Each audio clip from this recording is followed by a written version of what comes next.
शिवसेना पक्ष आणि चिन्ह सुनावणी.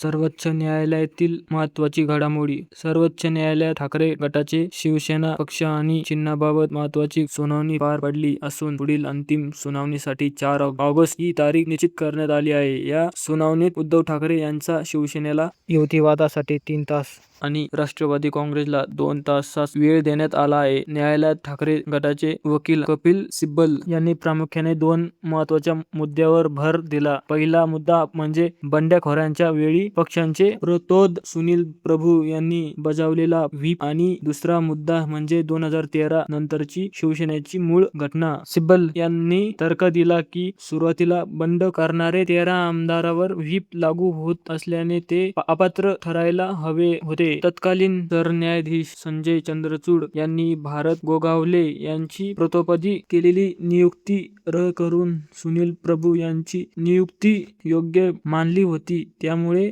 जर सुरुवातीचे 6 आमदार अपात्र ठरले तर एकनाथ शिंदे यांनी घेतलेली मुख्यमंत्री शपथ आणि पक्षचिन्हावरील दावा अवैध ठरला. विधानसभा अध्यक्ष राहुल नार्वेकर यांनी दोन्ही गटाच्या आमदारांना अपात्र न ठरवल्यामुळे कायदेशीर पेच निर्माण झाला आहे. दोन्ही गट पात्र ठरल्यास यामुळे कोणाचा असा प्रश्न उपस्थित होतो. तसेच निवडणूक आयोगाने वेगळं निवडून आलेल्या लोकप्रतिनिधींच्या संख्येचा विचार केला असून पक्षाची मूळ संघटना रचना आणि सुधारित घटना याकडे पूर्णपणे दुर्लक्ष केले आहे, असा आरोप सिब्बल यांनी केला. दुसरीकडे शिंदे गटाने लोकप्रतिनिधींच्या बहुमताच्या आधारे निवडणूक आयोगाने दिलेला निर्णय घटनात्मक आणि योग्य असल्याचे सांगतात. न्यायालयाने यात हस्तक्षेप करू नये असा युक्तिवाद केला आहे. देश या निवडणुकीकडे अत्यंत पाहत असून न्यायालयावरील विश्वास अबाधित ठेवणारा निर्णय व्हावा अशी मागणी सिब्बल यांनी केली आहे.